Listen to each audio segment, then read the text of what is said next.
நம்முடைய எண்ணமாக இருக்க வேண்டுமே ஒழிய யாருக்கு வாய்ப்பு கொடுக்கின்றார்கள்.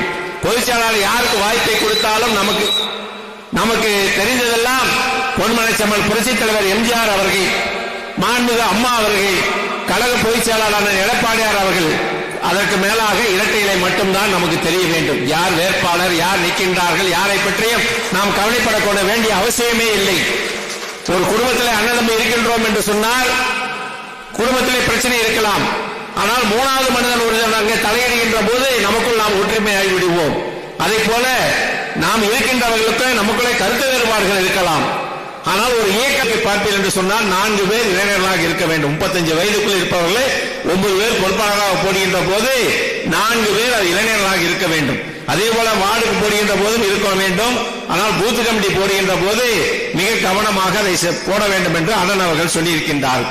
ஆகையால் அந்த பூத் இப்பொழுது வார்டு வட்டத்திற்கு உட்பட்டு பூத் கமிட்டி பூத் எத்தனை வருகின்றதோ அத்தனைக்கு பூத்துக்கு 9 பேர் ஒரு கிளை அமைக்க வேண்டும் என்பதுதான் இது புதிய செய்தி என்பதை நான் உங்களுக்கு சொல்ல கடமைப்பட்டிருக்கின்றேன். ஆக ஏற்கனவே வட்டங்கள் நீங்கள் போடுகிறீர்கள், அதிலே 9 பேர் போடுகின்றீர்கள்.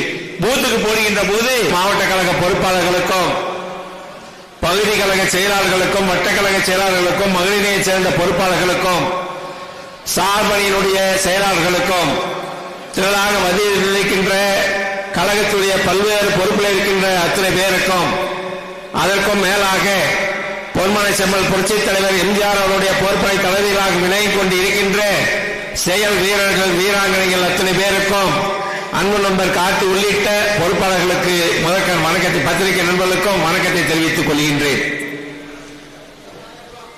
நான் இங்கே வந்ததிலிருந்து பார்த்துக் கொண்டு இருக்கின்ற போது இங்கே பொதுச் செயலாளர் அவர்கள் ஒரு கழக பொருளாளரை மூத்த அண்ணன் அவர்களை இங்கே அனுப்பியிருக்கின்றார்கள். கள ஆய்வு எப்படி நடைபெற வேண்டும், எப்படி செயல்பட வேண்டும், 26 நாம் மீண்டும் அண்ணன் எடப்பாடியார் அவர்களை முதலமைச்சர் ஆக்க வேண்டும் என்பதுதான் எங்களுடைய நோக்கம் என்ற அடிப்படையிலே இந்த கள ஆய்வு இருக்க வேண்டும் என்பதற்காக அண்ணன் அவர்கள் எங்களை அனுப்பியிருந்தார்கள். நான் இப்பொழுது பேச வருகின்ற வரை இங்கே இருக்கின்ற கழகத்தினர் அனைவருமே ஒரு பொறுமை இல்லாமல் நாங்கள் என்ன கருத்துக்களை சொல்ல வந்திருக்கின்றோம் என்பதை கூட கேட்பதிலே கொஞ்சம் கவனம் இல்லாமல் இருப்பதை பார்க்கின்ற போது வருத்தமாகத்தான் இருக்கின்றது. 2 தொகுதிகளை கொண்ட இந்த மாநகர மாவட்டம், இந்த 2 தொகுதிகளிலே நாம் இப்படியே இருந்துவிட்டோம் என்று சொன்னால் எதிர்க்கட்சியாகவே இருக்க வேண்டியதுதான். இந்த 2 தொகுதிக்கும் கருத்து வேறுபாடுகளை மறந்து பணியாற்ற வேண்டும் என்பதற்காகத்தான் அண்ணன் அவர்கள் எங்களை அனுப்பியிருக்கின்றார்கள். ஆக நாங்கள் என்ன கருத்துக்களை சொல்ல வந்திருக்கின்றோம், அதை கேட்டுவிட்டு நாம் தேர்தல் பணி எப்படி ஆற்ற வேண்டும், மக்களை எப்படி சந்திக்க வேண்டும், எதிர்காலத்தில் எப்படி செயல்பட வேண்டும் என்பதற்காகத்தான் கழக பொருளாளர்கள் வந்திருக்கின்றார்கள். நாங்கள் இங்கே ஒரு கூட்டம் நடைபெற்றால் கீழே ஒரு கூட்டம் நடைபெற்றுக் கொண்டிருந்தால் இந்த கூட்டம் ஒரு ஃபார்மாலிட்டிக்காக நடைபெறுவது போல ஆகிவிடும். நாங்கள் வந்துவிட்டு சென்றதே எதற்காக என்பது ஒரு கேள்விக்குறி ஆகிவிடும் என்றுதான் என் மனதிலே தோன்றியது. அதனால் தான் இந்த கருத்தை சொல்கின்றேன். பொதுவாக நாங்கள் திண்டுக்கல்லிலே நடத்தினோம், கரூரில் நடத்தினோம், நேற்றைய தினம் நாமக்கல்லில் நடத்தி இன்று திருச்சி வந்திருக்கின்றோம். திருச்சி எப்படிப்பட்ட மாவட்டம், நமது இதய மாண்புமிகு அம்மா அவர்கள் இருந்த மாவட்டம், இந்த கோட்டையாக இருந்த மாவட்டம். இந்த 2 தேர்தலில் நாம் ஏன் வெற்றி வாய்ப்பு இழந்தோம்? நமக்குள் கருத்து வேறுபாடு இருக்கின்ற காரணத்தினால், யார் ஒருவருக்கு வாய்ப்பு கிடைத்தாலும் மற்றவர்கள் எல்லாம் அதை ஏற்றுக்கொள்ள மறுக்கின்ற காரணத்தினாலே தானே நம்ம அந்த வெற்றி வாய்ப்பு இழந்து விட்டோம். ஆக மீண்டும் 26 அது போன்ற ஒரு சூழ்நிலை வந்துவிட்டால் நாம் இயக்கத்தில் இங்கு இருக்கின்றவர்களை காப்பாற்றுவதற்கு யார் இருப்பார் என்பதை நீங்கள் ஒவ்வொருவரும் சிந்திப்பீர்கள் என்று சொன்னால் நாம் உடம்பிலே ஓடுவது அதிமுக ரத்தம் என்பதை மட்டும் நீங்கள் மறந்து விடாதீர்கள். துரோக ரத்தம் கிடையாது, தியாக ரத்தம் ஓடிக்கொண்டு இருக்கின்றது ஒவ்வொருவருக்கும். அப்படி இருக்கின்ற போது இந்த இயக்கத்தை வெற்றி பெற வைக்க வேண்டும் என்பதுதான் நம்முடைய எண்ணமாக இருக்க வேண்டுமே ஒழிய யாருக்கு வாய்ப்பு கொடுக்கின்றார்கள். பொதுச் செயலாளர் யாருக்கு வாய்ப்பை கொடுத்தாலும் நமக்கு தெரிந்ததெல்லாம் பொன்மலை செம்மல் புரட்சித் தலைவர் எம்ஜிஆர் அவர்கள், மாண்புமிகு அம்மா அவர்கள், கழக பொதுச் செயலாளர் எடப்பாடியார் அவர்கள், அதற்கு மேலாக இரட்டை இலை மட்டும்தான் நமக்கு தெரிய வேண்டும். யார் வேட்பாளர், யார் நிற்கின்றார்கள், யாரை பற்றியும் நாம் கவலைப்பட வேண்டிய அவசியமே இல்லை. ஒரு குடும்பத்தில் அண்ணன் தம்பி இருக்கின்றோம் என்று சொன்னால் குடும்பத்திலே பிரச்சனை இருக்கலாம். ஆனால் மூணாவது மனிதன் ஒருவர் அங்கே தலையிடுகின்ற போது நமக்குள் நாம் ஒற்றுமையாகி விடுவோம். அதே போல நாம் இருக்கின்றவர்களுக்கு நமக்குள்ளே கருத்து வேறுபாடுகள் இருக்கலாம். ஆனால் ஒரு இயக்கம் என்று வந்துவிட்டால் இந்த இயக்கத்திலே நமக்கு சேவை செய்வதுதான் முக்கிய பணியாக நாம் இருக்க வேண்டும். இருவரும் தலைவர்கள் யாருக்காக இந்த இயக்கத்தை வளைத்துவிட்டு சென்றார்கள்? இருவரும் தலைவர் பொன்மனை செம்மல் புரட்சி தலைவர் எம்ஜிஆர் அவர்கள் இந்த இயக்கத்தை ஆரம்பிக்கின்ற போது என்ன சொல்லி ஆரம்பித்தார்கள்? நமக்கு எதிரி கருணாநிதி மட்டும்தான். ஆக தமிழக மக்களை அவர்களிடத்திலிருந்து காப்பாற்றப்பட வேண்டும் என்பதற்காக அனைத்து இந்திய அண்ணா திராவிட முன்னேற்ற கழகத்தை ஆரம்பிக்கின்றேன் என்று சொல்லி ஆரம்பித்து கிட்டத்தட்ட 72 ஆரம்பித்து 5 ஆண்டு காலம் எத்தனை கஷ்டங்கள். இந்த வேசியை கட்டி சென்றாலே வழக்கு, அடிதடி, கொலை என்று எத்தனையோ சந்திப்புகளை நன்றுதான் இந்த இயக்கம் 77 ஆட்சிக்கு வந்தது. ஆட்சிக்கு வந்து பொன்மனை செம்மல் புரட்சி தலைவர் எம்ஜிஆர் இருக்கின்ற வரை 11 ஆண்டு காலம் தமிழகத்திலே கருணாநிதி தலை தூக்க முடியவில்லை. அப்படி என்று சொன்னால் இங்கு இருக்கின்ற அத்தனை பேருமே அவ்வளவு கடுமையாக உழைத்ததின் காரணமாக தலைவர் அவர்கள் 11 ஆண்டு காலம் இருந்தார்கள். அதற்கு பின்னால் அம்மா அவர்கள் வந்தார்கள். அம்மா அவர்கள் வந்ததற்கு பின்னால் சட்டமன்றத்திலே சொன்னார்கள், இங்க இருக்கின்ற ஒவ்வொருவரும் புரிந்து கொள்ள வேண்டும், எனக்கென்ற குடும்பம் கிடையாது, எனக்கென்ற குழந்தைகள் கிடையாது. எனக்கென்ற குடும்பம் என்று சொன்னால் தமிழகத்தில் இருக்கின்ற மக்கள் தான் என்னுடைய குடும்பம். குழந்தைகள் என்று சொன்னால் உறுப்பினராக இருக்கின்ற 1.5 கோடி பேர் தான் எனக்கு குழந்தைகள் என்று சொல்லி இந்த இயக்கத்திற்காக யார் ஆட்சிக்கு வரக்கூடாது என்று தலைவர் சொல்லிவிட்டு சென்றாரோ அதற்காக ஜெயில் வாழ்க்கை எல்லாம் சென்று தவ வாழ்க்கை வாழ்ந்து இந்த இயக்கத்திற்காக தன் வாழ்க்கையை அர்ப்பணித்திருக்கின்ற இருவரும் தலைவருக்கு நாம் செய்கின்ற நன்றி கடன் என்ன? 26ஆம் ஆண்டு யார் வேட்பாளராக வந்தாலும் நாம் வெற்றி பெற செய்வதுதான் இருவரும் தலைவருக்கு நாம் செய்கின்ற நன்றி கடன், இந்த இயக்கத்திற்கு செய்கின்ற நன்றி கடன். அதை முதல்ல இந்த மாவட்டத்தில் இருக்கின்றவர்கள் புரிந்து கொள்ள வேண்டும். யாரை போட்டாலும் ஒருவர் எதிர்த்தாக இருக்கின்றீர்கள்.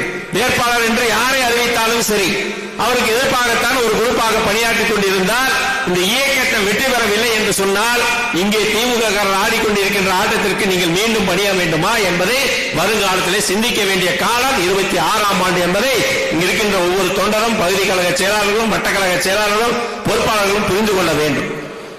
பதவிக்கு யார் வேணாலும் வரலாம், ஆனால் அதிமுக ஆட்சியில் இருக்க வேண்டும், அண்ணன் எடப்பாடியார் முதலமைச்சராக வேண்டும், அந்த எண்ணம் மட்டுமே உங்களிடத்தில் இருக்க வேண்டும். இங்கே ஒரு சட்டமன்ற உறுப்பினராகவோ ஒரு அமைச்சராக வருகிறார் என்று சொன்னால் வந்தால் தானே நமது மாவட்டத்திலே கட்சி வளரும். இல்லை என்றால் எப்படி கட்சி வளரும்? இந்த 5 ஆண்டு காலம் கடந்த ஆண்டு காலத்திலே பார்ப்பீர்கள் என்று சொன்னால் 4 தொகுதியில் தான் நாம் வெற்றி பெற்றோம். அப்பொழுதே நாம் ஆட்சியில் இருக்கின்ற போது 14 ஒன்றியத்திலும் நாம் வெற்றி வாய்ப்பை இழந்தோம். அதற்கு பின்னால் நடந்த உள்ளாட்சி தேர்தலிலேயே முழுமையாக நாம் வெற்றி வாய்ப்பு இழந்தோம். இப்படியே சென்று கொண்டிருந்தால் திருச்சி மாநகரம் அனைத்து இந்திய அண்ணா திராவிட முன்னேற்ற கழகத்துடைய கோட்டையாக இருந்தது. இன்றைய தினம் அதில் சிறிது சங்கங்கள் வந்துவிட்டது சொன்னால் யார் காரணம்? இந்த இயக்கத்தை யாராலும் தோற்கடிக்க முடியாது. எங்கே தொண்டர்கள் சோர்வடைகின்றார்களோ அங்கேதான் இந்த இயக்கம் தோல்வியடையும். அந்த வகையிலே இங்கே இருக்கின்றவர்கள் நீங்கள் எழுச்சியாக பணியாற்றீர்கள் என்று சொன்னால் எப்படி கடந்த சட்டமன்ற தேர்தலில் அதிக வாக்கு வித்தியாசத்தில் தோல்விவிட்டோம். இப்பொழுது கிட்டத்தட்ட நம்ம 20,000 வாக்கு கூடுதலாக பெற்றிருக்கின்றோம் என்று சொன்னால் 26ஆம் ஆண்டு நிச்சயமாக மீண்டும் அண்ணன் எடப்பாடியார் தான் முதலமைச்சராக வர வேண்டும் என்று தமிழகம் முழுவதும் சொல்லிக் கொண்டிருக்கின்றார்கள். அதற்கு நாம் களப்பணியாற்ற வேண்டும். அதைத்தான் அன்பு சகோதரி அக்கா அவர்கள் சொன்னார்கள். ஆக அதை மனதிலே வைத்து நாம் ஒவ்வொருவரும் செயலாக்கிறோம் என்று சொன்னால் இந்த இயக்கம் நிச்சயமாக மீண்டும் 9 தொகுதியும் திருச்சி மாவட்டத்திலே வெற்றி பெறலாம். இங்கே எப்பேற்பட்ட தலைவர்கள் இருந்தாலும் நாம் கவலைப்பட வேண்டியதில்லை. மக்கள் தான் வாக்களிக்கின்றவர்கள். அந்த பணியை நாம் சரியாக செய்ய வேண்டும். அந்த பணியை நாம் சரியாக செய்து வாக்காளர்களை அழைத்து வந்து அந்த வாக்குப்பதிவின் போது நாம் சரியாக அந்த பணியை செய்துவிட்டோம் என்று சொன்னால் 5 ஆண்டு காலம் நீங்கள் பணியாற்றுகின்ற ஒரு 15 நாட்கள் தமிழகத்திலே ஒரு நல்லாட்சியை கொடுப்பதற்கு அண்ணன் எடப்பாடியார் முதலமைச்சராக வருவதற்கு 5 ஆண்டு காலம் வருவதற்கு நீங்கள் உழைப்பது உழைப்பு 15 நாட்கள் ஒரு தேர்தல் என்று வந்தால். நான் அதான் ஏற்கனவே சொன்னேன், யார் வேட்பாளர் என்று பார்க்காதீர்கள். அண்ணன் எடப்பாடியார் மட்டும்தான் நமக்கு கண்ணுக்கு தெரிய வேண்டும். யார் வெற்றி பெற்றாலும் அண்ணன் முதலமைச்சராக வேண்டும். அதை மனதிலே வைத்து சேர வேண்டும். இங்க இருக்கின்ற வேட்பாளர் தோற்றுவிட்டால் அண்ணன் முதலமைச்சர் ஆகிவிடுவார் என்று ஒவ்வொரு தொகுதியிலும் நாம் பணியாற்றினோம் என்று சொன்னால் எப்படி முதலமைச்சராக முடியும்?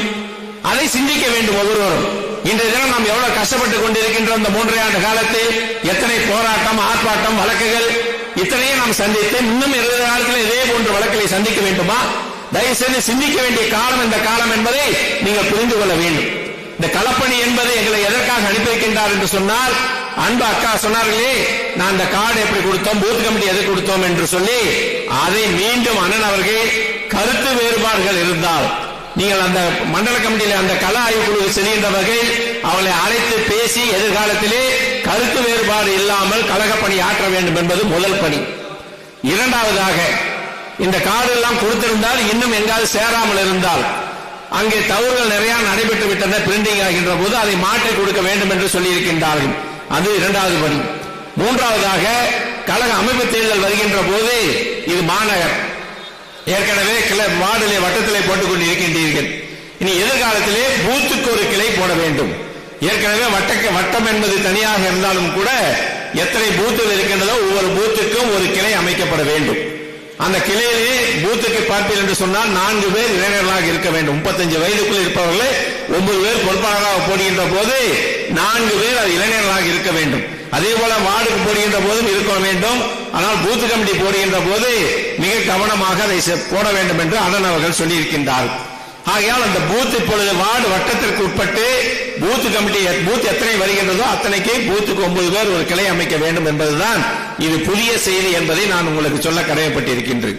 ஆக ஏற்கனவே வட்டங்கள் நீங்கள் போடுகிறீர்கள், அதிலே 9 பேர் போடுகின்றீர்கள். பூத்துக்கு போடுகின்ற போது சங்கடங்கள் இல்லாமல் போட வேண்டும். ஒரு வட்டத்திலே 10 பூத்து வருகிறது, 5 பூத்து வருகிறது என்று சொன்னால் அந்த ஒரு பூத்துக்குள் யாரெல்லாம் வருகிறார்களோ அவர்களை செயலாளராக போட்டு அவருக்கு இங்கே மீறி 9 பேரை போடுகின்ற போது 4 பேர் பெண்கள் இளைஞர்கள் எல்லோருமே சேர்த்து மொத்தம் 9 பேர் போட வேண்டும்.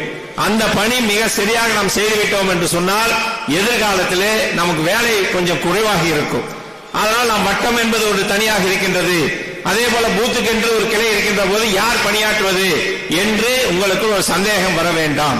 பூத் கமிட்டி என்பது நீங்கள் அமைக்கின்ற அந்த 9 பேர் தான் எதிர்காலத்திலே மிக சிறப்பாக பணியாற்ற வேண்டும். வட்டக்கழக செயலாளர் தான் அதை முழுமையாக பார்த்துக் கொள்வார். அதனால் அதில் யாருக்கும் சங்கடம் வேண்டாம். ஆனால் போடுகின்ற போது எல்லோரையுமே அனுசரித்து அந்த பூத்துக்குள்ளே எத்தனை ஏரியா வருகின்றதோ அந்த ஏரியாவுக்குள் இருக்கின்றவர்களை பார்த்து போட வேண்டும். அதற்கு பின்னால் இப்பொழுது PLA 2 என்று ஒரு வாக்குச்சாவடிக்கு ஒரு முகவரை போட்டிருப்போம். அது சரியாக அமைக்கப்பட்டிருக்கிறதா என்பதை கள ஆய்வு செய்ய வேண்டும் என்று அண்ணன் அவர்கள் ஆய்விட்டு சொல்லியிருக்கின்றார்கள். இப்பொழுது முதல் முறையாக நாங்கள் இந்த கூட்டத்தை போட்டு நாங்கள் என்னென்ன செய்ய போகிறோம் என்பதை உங்களிடத்தில் சொல்லிவிட்டு செல்கின்றோம். அடுத்த முறை வருகின்ற போது இதையெல்லாம் ஆய்வு செய்வோம். PLA 2 யார் நாங்கள் ரேண்டமாக ஒரு 10 பேரை வர சொல்லி சரியாக செய்திருக்கின்றதா என்பதை பார்க்க வேண்டும் என்பதுதான் அண்ணன் அவர்கள் எங்களுக்கு சொல்லி இருப்பது. ஒவ்வொரு பகுதிக்கும் செல்லுங்கள், அந்த பகுதியில் இருக்கின்ற பிரச்சனையை தீர்த்து விடுங்கள். அதே போல BLA 2 சரியாக போட்டிருக்கின்றார்களா? ஏனென்று சொன்னால் இன்னும் ஓராண்டு காலத்திற்கு வாக்காளர்களை நீக்க வேண்டும் என்று சொன்னாலும் சரி, புதிய வாக்காளர்களை சேர்க்க வேண்டும் என்று சொன்னாலும் அங்கே இருக்கின்ற BLO ஆபீசர் அந்த BLA 2 வரவழைத்துத்தான் இதை நீக்க வேண்டும், இதை எடுக்க வேண்டும் என்றெல்லாம் அவர்களிடத்தில் கருத்துக்கள் கேட்பார்கள். அப்பொழுது அது சரியான ஆள் இல்லை என்று சொன்னால் அங்கே நாம் ஏமாந்து விடுவோம். நன்றாக நீங்கள் புரிந்து கொள்ளுங்கள். மாநகரை பொறுத்தவரை மாநகர் மட்டுமல்ல தமிழகம் முழுவதுமே இறந்த வாக்காளர்களை நீக்க மறுத்துக் கொண்டிருக்கின்றார்கள். ஆக எதிர்காலத்தில் ஆளுங்கட்சியாக இருக்கின்ற காரணத்தினால் அதிகாரி இடத்திலே அந்த பூசேப்பை பெற்றுக்கொண்டு திருட்டு வாக்கள் போடுவதற்கு அதிகமான வாய்ப்பு இருக்கின்றது. அதனால் BLA 2 இருப்பவர்கள் உறுதியாக யாரெல்லாம் அந்த பகுதியிலே இறந்த வாக்காளர்கள் இருக்கின்றார்களோ அதை எழுதி நீங்கள் கொடுங்கள், கொடுத்துவிட்டு எங்களுக்கு ஒரு காப்பியை கொடுத்து விடுங்கள். நீக்கவில்லை என்று சொன்னால் நீதிமன்றம் சென்று நீக்கிக் கொள்ளலாம் என்று பொதுச் செயலாளர் அவர்கள் சொல்லியிருக்கின்றார்கள். ஆக இந்த பணியை நாம் சரியாக செய்ய வேண்டும். அதே போல இப்பொழுது தேர்தல் கமிஷனிலிருந்து ஒரு கடிதம் வந்திருக்கின்றது. நிறைய பேருக்கு உங்களுக்கு இரட்டை பதிவு இருக்கின்றது, இந்த பகுதியில் இல்ல, நீங்க திருச்சியில் இருப்பீங்க ஆனா மெட்ராஸ்ல ஓட்டு இருக்குதுன்னு சொல்லுவாங்க. தவறுதலாக ஒரே பேர் அப்பா பேரா வாக்காளர் பேரும் ஒரே மாதிரி இருக்கின்றவர்களுக்கு எங்கள் மாவட்டத்தில் அது போன்று வந்திருக்கின்றது. அப்படி யாருக்காவது கடிதம் வந்திருந்தால் அந்த கடிதத்துக்கு உடனடியாக அந்த பூத் லெவல் அதிகாரி இடத்திலே நீங்கள் மறுப்பு கொடுக்க வேண்டும். அதாவது நான் இங்கேதான் இருக்கின்றேன், அந்த வாக்குக்கு எனக்கு சம்பந்தமில்லை என்று ஒரு மறுப்பு கொடுக்கவில்லை என்று சொன்னால் நம்முடைய வாக்கை நீக்கி விடுவார்கள். அப்பொழுது மறுபடியும் அடுத்த முறை எப்பொழுது வருகிறதோ அப்பொழுதுதான் நாம் மீண்டும் வாக்களை சேர்ப்போம். அதுக்கு பல சிரமங்கள் இருக்கின்றது. ஏனென்றால் அங்கு இரட்டை பதிவு என்று நீக்கிவிட்டார் என்று சொன்னால் அது இல்லை என்று நாம் ப்ரூவ் பண்ண வேண்டிய நிலைமை நமக்கு வந்துவிடும். ஆகையால் அப்படி நீங்கள் BLA 2 வட்ட செயலாளர்கள் பகுதி கழக செயலாளர்கள் எல்லாம் அப்படி யாருக்காவது கடிதம் வந்திருக்கின்றதா? அப்படி வந்தால் அவர்களை தேடி நமது வாக்காளர்களாக இருந்தால் அவளை அழைத்து சென்று அந்த பூத் லெவல் அதிகாரி இடத்திலே நான் இந்த பகுதியில் இருக்கின்றேன், அந்த வாக்குக்கு எனக்கு சம்பந்தமில்லை என்பதை மறுப்பாக நீங்கள் கொடுக்க வேண்டும். இல்லை என்றால் அந்த வாக்கினை நீக்கி விடுவார்கள். அந்த பணியை நீங்கள் செய்ய வேண்டும். அப்புறம் வாக்காளர்கள் மாறி இருப்பார்கள். இது மாநகர பகுதி, தொழிலாளர்கள் பல்வேறு இங்கே பணிக்கு வருவார்கள், வேறு பகுதிக்கு சென்று விடுவார்கள். அப்படி ஏதாவது இருந்தால் அதை நீங்கள் சரியாக பார்க்க வேண்டும். இல்லை என்றால் நமது வாக்காக இருந்தால் திமுக அதிகாரம் இருக்கின்ற காரணத்தினால் கொடுத்து நீக்கி விடுவார்கள். அது வட்ட செயலாளரும் அந்த பூத்தில் இருக்கின்ற BLA 2 சரியாக பார்க்க வேண்டும். இந்த பணியை நாம் முழுமையாக முடித்து விட்டோம் என்று சொன்னாலே பாதி தேர்தல் பணி முடிந்து விடுகின்றது. அதற்கு பின்னால் நாம் வருகின்ற அந்த அண்ணன் அவர்கள் என்ன சொல்லுகின்றார்களோ அந்த கருத்தெல்லாம் நாங்கள் வருகின்ற போது தெளிவாக சொல்லுவோம். மாவட்ட பொறுப்பாளர் இருக்கின்றார், இல்லை என்றால் அவர்கள் வந்து சொல்லுவார்கள். அதற்கு பின்னால் நீங்கள் இந்த நாடாளுமன்ற தேர்தலை மனதிலே வைத்து யாரும் ஒரு சங்கடப்படக்கூடாது. எதற்காக நான் சொல்கிறேன் என்று சொன்னால், நாடாளுமன்ற தேர்தல் வேறு, சட்டமன்ற தேர்தல் வேறு என்பதற்கு பல உதாரணங்கள் இருக்கின்றன. இப்பொழுது தமிழகத்தில் நடைபெற்ற ஆட்சிக்கு தமிழக மக்கள் மத்தியிலே மிக எதிர்ப்பு இருக்கின்றது. அதை நாம் சரியாக பயன்படுத்திக் கொள்ள வேண்டும். நாடாளுமன்ற தேர்தல் என்பது வேறு. அதே அண்ணன் ரத்னவேல் அவர்கள் தெளிவாக சொன்னார்கள், நாடாளுமன்ற தேர்தல் வேறு, சட்டமன்ற தேர்தல் வேறு என்பது. அதுக்கு ஒரு உதாரணத்தை மட்டும் நான் சொல்ல கடமைப்பட்டு இருக்கின்றேன். பொன்மனை செம்மல் புரட்சித் தலைவர் எம்ஜிஆர் அவர்கள் 77 ஆட்சிக்கு வந்தார்கள். 80ஆம் ஆண்டு நாடாளுமன்ற தேர்தல் நடைபெற்றது. அப்பொழுது திமுகவும் காங்கிரசும் கூட்டணியாக இருந்தது. 40 தொகுதியிலே 38 தொகுதிகள் வெற்றி பெற்றார்கள். 2 தொகுதி தான் நாம் வெற்றி பெற்றோம், ஒன்று கோபி, ஒன்று சிவகாசி. உடனே கருணாநிதி சொன்னார், இனிமேல் நடிகர் ஆட்சி ஈடுபடாது, இரட்டைகளை காட்டினால் 2 MP மட்டும் மக்கள் கொடுத்து வைக்கின்றார் என்று சொல்லி அன்றைய தினம் பாரத பிரதமராக இருந்த இந்திரா காந்தி அம்மையாரிடத்தில் சொல்லி ஆட்சியை கலைக்க வைத்தார். அதற்கு பின்னால் தலைவர் அவர்கள் ஒவ்வொரு பகுதிக்கும் சென்று ஒன்றுதான் கேட்டார்கள், நான் என்ன தவறு செய்தேன், எதற்காக என்னுடைய ஆட்சியை கலைத்தார்கள், மக்களே நீங்கள் தீர்ப்பு சொல்லுங்கள் என்று சொல்லி தமிழ்நாடு முழுவதும் சுற்றுப்பயணம் வந்தார்கள். சட்டமன்ற தேர்தல் நடைபெற்று மீண்டும் பழைய எண்ணிக்கையை விட அதிக எண்ணிக்கையில் பொன்மனை செம்மல் புரட்சித் தலைவர் எம்ஜிஆர் அவர்கள் ஆட்சிக்கு வந்தார் என்று சொன்னார். அன்றைய தினம் இந்திரா காந்தி வர வேண்டும் என்பதற்காக வாக்களித்தார்கள், இங்கே தலைவர் வர வேண்டும் என்பதற்காக வாக்களித்தார்கள். அதே போல்தான் இப்பொழுது நடைபெற்ற தேர்தலை பொறுத்தவரை மோடியா ராகுலா என்று வாக்களித்தார்கள். ராகுல் வர வேண்டும் என்றுதான் தமிழக மக்கள் வாக்களித்தார்கள். இல்லை என்றால் திமுக இவ்வளவு பெரிய கூட்டணி அப்படியே இருக்கின்றது. நம்ம இடத்துல கூட்டணி கிடையாது, தேமுதிக மட்டும்தான் நம்ம இடத்துல இருந்தது. ஆனால் திமுக இடத்துல 6% வாக்கள் குறைந்திருக்கின்றது, நமக்கு 1% வாக்கில் ஏறி இருக்கிறது என்று சொன்னால், சட்டமன்ற தேர்தல் வருகின்ற போது அண்ணன் எடப்பாடியாரா ஸ்டாலினா என்றால் தமிழகம் மீண்டும் அண்ணன் எடப்பாடியார் தான் முதலமைச்சராக வர வேண்டும் என்று முடிவு செய்வார்கள். அதெல்லாம் அவர்கள் நல்லாட்சி செய்திருந்தால் ஏன் 6% வாக்கள் குறைகின்றது? அதை நாம் மக்களிடத்தில் எடுத்துச் சொல்ல வேண்டும். இந்த தினம் பத்திரிகை நண்பர்கள் நிறைய வந்திருக்கின்றார்கள், அவர்கள் மேல் நான் குறை சொல்லவில்லை. ஆனால் நம்முடைய செய்திகள் எதுவுமே பத்திரிகையிலும் டிவியிலும் வருவாத அளவுக்கு அந்த முதலாளிகள் பார்த்துக் கொள்கிறார்கள். காரணம், அதனால் நீ அதை திமுகவுடைய பயமுறுத்தலுக்காகவோ இல்ல வேறு காரணத்திற்காகவோ நம்முடைய செய்தியை வெளியிட மறுத்துக் கொண்டிருக்கின்றார். அதனால் நாம் தேர்தல் நேரத்தில் என்ன செய்ய வேண்டும் என்று சொன்னால், அக்கா அவர்கள் சொன்னதை போல வீடு வீடாக ஒரு பூத்துக்கு நீங்கள் 10 பேர் இருக்கிறீர்கள் என்று சொன்னால் ஒரு 200 வீடு 250 வீடு தான் இருக்கும். ஒரு 15 நாட்கள் நீங்கள் உட்கார்ந்து பேச வேண்டும். இந்த ஆட்சியிலே இப்பொழுது நகரமாக இருக்கிறது, இது மாநகர். இந்த மாநகர் பகுதியிலே மின் கட்டணம் உயர்ந்திருக்கின்றது, சொத்து வரி உயர்ந்திருக்கின்றது, வீட்டு வரி உயர்ந்திருக்கின்றது, குடிநீர் கட்டணம் உயர்ந்திருக்கின்றது. 10 ஆண்டு காலம் நம்முடைய ஆட்சியில், அம்மாவுடைய ஆட்சியிலும் அண்ணன் எடப்பாடியார் ஆட்சியிலும் ஒரு கட்டணம் உயர கிடையாது. ஆனால் அடிப்படை வசதியில் அத்தனை வசதிகள் நாம் நிறைவேற்றி கொடுத்திருக்கின்றோம். இப்பொழுது எல்லாமே ஏற்றி விட்டார்கள், ஆனால் அடிப்படை வசதி இல்லாமல் நாம் போராடி கொண்டு இருக்கின்றோம் என்று சொன்னால் இதை நீங்கள் மக்களிடத்திலே எடுத்துச் சொல்ல வேண்டும். அப்பொழுதுதான் மக்களுக்கு புரியும். இல்லை என்றால் டிவியும் பத்திரிகையும் பார்க்கின்ற போது ஏதோ இந்த ஆட்சியில தேனாரும் பாலாரும் ஓடுவதை போல மக்கள் மனதை மாற்ற வேண்டும் என்பதற்காக செய்து கொண்டிருக்கின்றார். அதை மாற்ற வேண்டும் என்று சொன்னால் நீங்கள் வீடு வீடாக உட்கார்ந்து ஒரு 10 நாட்கள் அவர்களிடத்திலே பேசினால் மட்டும்தான் மக்கள் வாக்காளர்களுக்கு உண்மை நிலைமை புரியும். இந்த ஆட்சியில் என்ன நடந்து கொண்டு இருக்கின்றது? கள்ளச்சாராயம், போதைப் பொருளை தவிர இந்த ஆட்சியில் வேறு ஒன்றும் நடைபெறவில்லை. அதுதான் அண்ணன் அவர்கள், எடப்பாடி அண்ணன் அவர்கள் சொன்னார்கள், நேருக்கு நேர் நான் விவாதத்துக்கு தயார் என்று சொன்னார்கள். ஆக மக்களிடத்திலே நல்ல வரவேற்பு இருக்கின்றது. மக்கள் ஆட்சி மாற்றத்தை விரும்புகின்றார்கள். அந்த இடத்திலே எங்கெல்லாம் நமக்கு வெற்றி வாய்ப்பு இல்லாமல் போகின்றதோ அங்கே தொண்டர்கள் செய்து தொய்வடைகின்ற காரணத்தினால்தான் அந்த தொகுதியிலே நாம் தோற்றுவிட்டுகின்றோம். ஆக வருகின்ற தேர்தலிலே நீங்கள் இப்பொழுது இந்த மண்டபத்திலிருந்து வெளியே செல்லும் போது நீங்கள் உறுதியேற்றுக் கொள்ளுங்கள், இந்த 2 தொகுதியிலும் யார் வேட்பாளராலும் சரி அண்ணன் எடப்பாடியார் தான் நமக்கு வேட்பாளர் என்ற ஒரே மன உறுதியோடு சென்றீர்கள் என்று சொன்னால் மக்கள் தயாராக இருக்கின்றார்கள். உங்கள் 15 நாள் நீங்கள் உழைப்பை குவிக்கின்ற போது நிச்சயமாக நாம் இந்த தொகுதியை வெற்றி பெறலாம். திருச்சி மாவட்டம் மீண்டும் அதிமுக கோட்டை என்பதை உருவாக்கலாம் என்பதை நான் இந்த நேரத்தில் சொல்லி, நான் சொன்ன கருத்தில் உங்களுக்கு வருத்தமாக இருந்தாலும் கூட தயவு செய்து மன்னித்துக் கொள்ளுங்கள், நான் உண்மையை சொன்னேன். ஆகையால் என்னுடைய பார்வையிலே பட்டதை நான் சொன்னேன். ஆகையால் எதிர்காலத்திலே நாம் இந்த வேசியை 3 கர வேசியை கட்டியிருக்கின்றோம் என்று சொன்னால் பொன்மனை செம்மல் புரட்சித் தலைவர் நமக்கு அடையாளம் காட்டியது. இந்த இயக்கத்திலே ஒரு அந்த வேசியை கட்டினால் கன்னியாகுமரி சென்றால் கூட ஒருவர் பார்த்து நம்மளை அதிமுக காரர் என்று குமுறுகிறார் என்று சொன்னால் அந்த மரியாதை தலைவர் அவர்கள் கொடுத்திருக்கின்றார்.